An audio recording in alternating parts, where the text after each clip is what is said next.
എന്താ ചെയ്യുക ഗായ്സ്, മഴ ആയതുകൊണ്ട് ഒരുപാട് പണികൾ പെൻഡിങ്ങാണ്. അപ്പം ഞാൻ ഒന്ന് മുറ്റത്തേക്ക് ഇറങ്ങാൻ പോകും. ഇപ്പോൾ മഴ ചാറുന്നുണ്ട്. ഇപ്പോൾ മഴ പെയ്യാത്തത് നോക്കി നിന്ന് കഴിഞ്ഞാൽ ആ നിൽക്കലേ ഉണ്ടാവുള്ളൂ. ഓരോ പരിപാടികൾ പെൻഡിങ് ഉണ്ട്. റെയിൻകോട്ട് ഇട്ടിട്ട് പണിയെടുക്കുക. എന്തായാലും ഇപ്പോൾ റൈഡൊന്നും പോണില്ല. അപ്പോൾ പിന്നെ ഇങ്ങനെയുള്ള പണികൾക്കും ഈ റെയിൻകോട്ട് ഉപയോഗപ്പെടും. ചെറിയ വലയുണ്ട്, ഫിഷിനെ പിടിക്കുന്നു. ഗപ്പിയോളെ പിടിക്കാൻ പോവാം.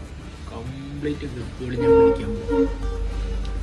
1 2 3 4 5 6 7 പാത്രത്തിൽ ഗപ്പിയുണ്ട്. ലഗലേ ഈ മഴയിൽ ഇവരെയൊക്കെ ഒന്ന് പിടിക്കണം. നിറച്ച് ചണ്ടി ഉണ്ടല്ലോ ഉള്ളിൽ. ഫുള്ള് പിടിക്കാൻ പോവാ. എല്ലാ ഗപ്പിയും ഒന്നും വിടാതെ പിടിക്കാനുള്ള ശ്രമത്തിലാണ് എല്ലാ ചട്ടിയും. ഞാനിവിടെ ഒരു തൊട്ടിയിൽ കുറച്ച് മണ്ണിട്ടിട്ട് വെള്ളം നിറച്ച് വെച്ചിട്ടുണ്ട്. അപ്പോൾ ഇതിലോട്ടാണ് എല്ലാ ഗപ്പികളും പിടിച്ച് മാറ്റേണ്ടത്. ഇത് ഓരോ ബക്കറ്റിൽ നിന്നായിട്ട് എല്ലാത്തിൻ്റെ അടുത്ത് കൊണ്ടുപോയി വെച്ചിട്ട് പിടിക്കാൻ വേണ്ടിയിട്ട് ബക്കറ്റ് കുറച്ച് വെള്ളം നിറച്ചു. അതിനൊക്കെ ഇതിലോട്ട് മാറ്റണം. കാരണം ഇത് കുറച്ച് ദിവസം നമുക്ക് നല്ല ഒച്ചിൻ്റെ ശല്യം എല്ലാ ചട്ടിയിലും ഉണ്ട്. അപ്പോൾ ഈ ഒച്ചോളെ ഒന്നായിട്ട് തുരത്താനുള്ള പണി ആലോചിച്ചുകൊണ്ടിരിക്കുക. ഇനി നമുക്ക് ഗപ്പിയോളെ പിടിക്കാം. കുറച്ച് പണിയുള്ള പരിപാടിയാണ്. കാരണം പലതിൻ്റെ ഉള്ളിലും ചിലത് കുറേ ഗപ്പികൾ ഇപ്പോൾ ഈ വെള്ളത്തിലൊക്കെ ഓവർഫ്ലോ ആയിട്ട് ചാടിപ്പോയിക്കുന്നൊക്കെ തോന്നുന്നു. എണ്ണം കുറവാണ് കാണുന്നത്. എന്നാലും ഇങ്ങനെ ചണ്ടി ഒക്കെ ഉണ്ട് ഇതിൻ്റെ ഉള്ളിൽ. ഈ ചണ്ടിയുടെ ഇടയിൽ നിന്നൊക്കെ എടുക്കുക എന്ന് തന്നെ കുറച്ച് പണ്ടിട്ട പരിപാടിയാണ്. കുറച്ച് നേരം ഇരിക്കണം, എന്നാലും പിടിക്കാം. ഏകദേശം 3 എണ്ണത്തിലെ ഗപ്പിയോളെയാണ് ഞാനിപ്പോൾ പിടിച്ചിട്ടുള്ളത്. മുഴുവനും ആയി എന്നൊന്നും പറയാൻ പറ്റില്ല. കാരണം 3 എണ്ണത്തിൽ ഇനിയും ഉള്ളിലൊക്കെ കിടക്കുന്നുണ്ട്. ഇനി 4 എണ്ണത്തിൽ പിടിക്കാണ്ട്. ഇപ്പോൾ ഇതിൻ്റെ ഉള്ളിലൊക്കെ ഇനിയും കുറേ കാണുന്നുണ്ട്, പക്ഷെ കിട്ടുന്നില്ല. കിട്ടാൻ കുറച്ച് പണിയാണ്. ഇനി ഏറ്റവും വലിയ മണ്ടത്തരം ചെയ്യാൻ പോയിരുന്നത് ഇപ്പോൾ ഇതാണ്. ഈ പരിപാടി ഞാൻ മാറ്റാൻ പോവുക. കാരണം ഇതിനുള്ളിൽ മണ്ണ് നിറച്ചിട്ട് ഇവരിട്ട വീണ്ടും ഇതൊന്ന് പിടിക്കുമ്പോൾ കലങ്ങില്ലേ. അപ്പോൾ വീണ്ടും ഗപ്പികളെ പിടിക്കാൻ ബുദ്ധിമുട്ടും. അതിനെക്കാട്ടും നല്ലത് 2 ദിവസം തീറ്റ കൊടുത്താലും കുഴപ്പമില്ല, നമുക്ക് പ്ലെയിൻ വെള്ളത്തിലിടാം. പിന്നെ ഇപ്പോൾ ഈ വെള്ളം ഒഴിവാക്കണം. ചെയ്ത് കഴിഞ്ഞിട്ടാണ് ആലോചിച്ചതെന്ന് വെച്ച് കഴിഞ്ഞാൽ വലിയ മണ്ടത്തരായിരുന്നു. അതിബുദ്ധി ആപത്ത്. ആവുന്നിടത്ത പണിയെടുത്തിട്ട് കിട്ടാവുന്നവരൊക്കെ പിടിച്ച് കയറ്റി. എത്രയായാലും 1 2 എല്ലാത്തിലും മുങ്ങി കിടക്കുന്നുണ്ടാകും. കുറേ നേരം ഞാൻ നോക്കി പിടിക്കാം, പക്ഷേ നടന്നില്ല. അപ്പോൾ കിട്ടണതിനെ മുഴുവനും ഞാനിപ്പോൾ ഇതിലാക്കിയിട്ടുണ്ട്. അപ്പോൾ ഇതാണ് തുരിശ്. തുരിശ് ഇട്ട് കഴിഞ്ഞാൽ ഒച്ചുകളെല്ലാം ചത്ത് പൊന്തും എന്നാണ്, അതാണ് ചെയ്യാറ്. അപ്പോൾ തുരിശിടുന്നതുകൊണ്ടാണ് നമ്മൾ ഗപ്പികളൊക്കെ മാറ്റിയത്. ഗപ്പികളെ മാറ്റുന്നതിന് വേറെയും കുറച്ച് പരിപാടികളുണ്ട്, അത് പിന്നെ കാണിക്കാം.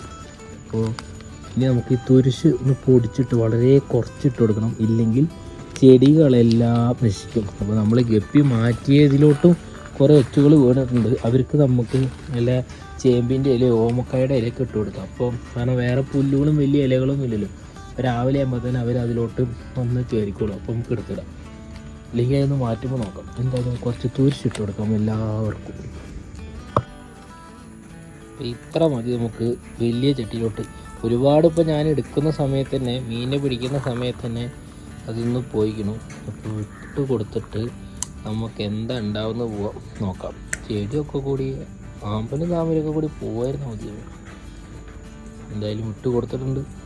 കുറച്ച് കഴിഞ്ഞ് ഏകദേശം 4-5 മണിക്കൂറൊക്കെ കഴിയുമ്പോൾ തന്നെ അറിയും എന്നാണ് പറയുന്നത്. ഇവരിങ്ങനെ ചത്ത് പൊങ്ങുന്നത് കാണാം.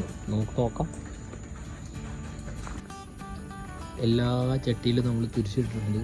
അപ്പോൾ തുരിശിട്ട് അത് അലിഞ്ഞു തുടങ്ങിക്കഴിഞ്ഞ് കഴിഞ്ഞാൽ ഈ ഒച്ചിനൊക്കെ അവരെ മൂവ്മെൻറ്റ് കൂടുതൽ സ്പീഡ് കൂടിയിട്ട് അവരങ്ങനെ ഇത് കാണിക്കുമല്ലോ.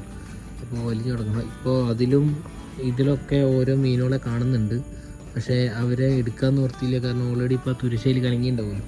അപ്പോൾ പിന്നെ അത് ബാക്കിയുള്ളവർക്കും കൂടി അത് ഇൻഫെക്ഷൻ വരുന്ന കാരണം വളരെ പോട്ടെ. ഇവർ കുറച്ച് പെല്ലറ്റ് ഇട്ട് കൊടുക്കാം. എല്ലാവരും ഒന്നും കഴിക്കില്ല. കാരണം ഇതിൽ ചെറിയ കുട്ടികളെ എന്ത് ചെയ്യുന്ന വെച്ച് കഴിഞ്ഞാൽ വലിയ ആളുകൾ അലക്കും. ഗപ്പികൾക്ക് അങ്ങനെ പ്രത്യേകത ഉണ്ട്, അവരെന്നെ കഴിക്കും. പിന്നെ ഇതിൽ പൊങ്ങി വരാൻ തുടങ്ങി ഒച്ചുകളൊക്കെ. അപ്പോൾ പൊങ്ങി വരുന്നതിനനുസരിച്ചിട്ട് ഞാൻ എടുത്തിടുന്നുണ്ട്. എടുത്തിട്ടിപ്പോൾ ഒരു സെറ്റൊക്കെ എല്ലാതൊന്നും എടുത്തിട്ടു. ഇനി അധികം കുറേയൊക്കെ നമ്മളിപ്പോൾ മീനെടുക്കുന്ന സമയത്ത് എൻ്റെ ഒപ്പം വലയിലും ചണ്ടിയൊക്കെ എടുത്ത് കഴിഞ്ഞപ്പോൾ 2 ടൈപ്പ് ഒച്ചാണുള്ളത്. അത് ഒന്ന് കാണിച്ചിട്ടാണെങ്കിൽ ഇതുപോലുണ്ട്. ഒന്നാണെങ്കിൽ ഇതാ നമ്മൾ ഈ ശംഖ് രൂപത്തിലുള്ള ഒന്ന്. പിന്നെ ഉള്ളത് ഇതിൽ മുഴുവനും ഇതാണ്, ഈ ടൈപ്പിലുള്ള സാധനം. ഇതിങ്ങനെ പ്രസ് ചെയ്ത് കഴിഞ്ഞാൽ ചത്തുപോവും. മുട്ട് വരുന്നുണ്ടല്ലോ, മുട്ട് വരുമ്പോൾ ഇപ്പോൾ റീപ്ലാന്റ് ചെയ്യേണ്ട അവസ്ഥ. അത് കുഴപ്പമില്ല. പിന്നെ ഉള്ളത് ഇവിടെ ഒന്നിനെ കണ്ടിരുന്നല്ലോ. ഇത് കണ്ടോ? ഇത് തൊട്ടപ്പോൾ തന്നെ പൊളിഞ്ഞു പോയല്ലോ. ഒരു വലുത് ഇവിടെ എവിടെയോ കണ്ടിരുന്നല്ലോ. ഇവിടെ എവിടെയോ ഇത് ഈ ഷേപ്പിലാണ്. ഇത് നമ്മൾ ശരിക്കും ഇത് ഞാൻ ഒരു വേറൊരു ഒച്ചിൻ്റെ വേറൊരു ഷേപ്പ്. ഇതിൻ്റെ പേരെന്താ എനിക്കറിയില്ല. അപ്പോൾ അങ്ങനെ 2 ടൈപ്പ് ഒച്ചുകളാണ് നമുക്കിതിൽ ഉണ്ടാവാറ്. അപ്പോൾ അത് ഈ ടൈപ്പ് അല്ലാതെ ഇല തിന്നില്ല, അവരിങ്ങനെ കുറേ ഉണ്ടാവും. പക്ഷെ മറ്റേ ടൈപ്പ് എല്ലാ ഇലയുടെ ബാക്കിലും ഇങ്ങനെ വന്ന് ജെല്ലി കണ്ടോ, അത് ഇതിലും ഉണ്ട്. ഇതിലൊക്കെ ഇങ്ങനെ ജെല്ലി പോലെ ഉണ്ടാക്കിയിട്ടിട്ട് ഇപ്പോൾ ഈ ഇലയുടെ ഷേപ്പ് ഉണ്ടല്ലേ, ഇതൊക്കെ ഇങ്ങനെ ഇല പൊട്ടിച്ച് വെച്ചിട്ടുണ്ടോ, കണ്ടോ? ഇങ്ങനെ ഇല പൊട്ടിച്ചിട്ട് ജെല്ലിയിൽ അവർ തന്നെ ഒട്ടിച്ചേക്കുന്നത്. അതിൻ്റെ ഷേപ്പ് നോക്കി ഇലയുടെ. അപ്പോൾ ഇതൊക്കെ മാറ്റിയിട്ട് ശരിയാക്കണം. ഇതിൻ്റെ ബാക്കിലൊക്കെ ഉണ്ട്. അപ്പോൾ അങ്ങനെ കുറച്ച് ശല്യങ്ങൾ. ഇപ്പോൾ ശല്യമുള്ള ഒച്ചുണ്ട്, ശല്യമില്ലാത്ത ഒച്ചുണ്ട്. ഇതുണ്ടല്ലേ, ഇതിലിപ്പോൾ 2 ടൈപ്പ് ഒച്ചുണ്ട്. മഴ വരുന്നുണ്ട്, സമയം സന്ധ്യയായിരിക്കുന്നു. അപ്പോൾ നമുക്ക് ഇന്നത്തെ പരിപാടി ഇവിടെ വെച്ച് നിർത്താം. നാളത്തെ മഴ പോലെ ഇപ്പോൾ പൊന്തി വരെയുള്ളവരൊക്കെ പൊന്തി വരട്ടെ. ഇതുകൊണ്ടോ, ഇവരാണ് നമ്മളുടെ ഈ താമര, ആമ്പൽ, നമ്മൾ ഈ വാട്ടർ പ്ലാന്റ്സിലൊക്കെ വളർത്തുന്നവരുടെ മെയിൻ പ്രധാന ശത്രുവാണ് ഇവർ. ഇനി നമ്മൾ ഇതിലോട്ടുള്ള 3 ആൾക്കാർ നമ്മുടെ അടുത്ത് ചോദിച്ചായിരുന്നു എന്തായി നമ്മൾ പുതിയ പോണ്ടിൽ ഞാൻ വെള്ളം നിറച്ചിട്ടായിരുന്നു. അത് കഴിഞ്ഞിപ്പോൾ മഴയായ കാരണം നമുക്ക് വെള്ളം നിറച്ചിടാൻ പറ്റില്ല. കാരണം മീനുകളൊന്നും ഇല്ലാതെ വെറുതെ വെള്ളം നിറച്ചിടാൻ പറ്റില്ല. അപ്പോൾ വെള്ളം നിറച്ചിട്ട് കൂടിയൊക്കെ കഴിഞ്ഞിട്ട് ഞാൻ തുറന്ന് വിട്ട് വെള്ളം കളഞ്ഞു.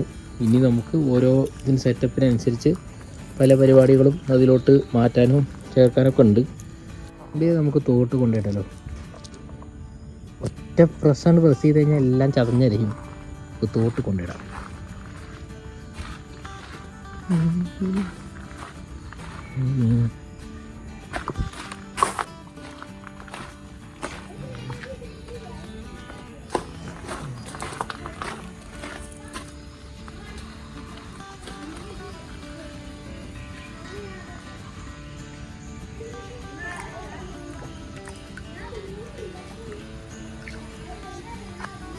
തോട്ടിലോട്ട് ഇട്ടപ്പോൾ തന്നെ മീനുകളൊന്ന് അലക്കി പോകുന്നു.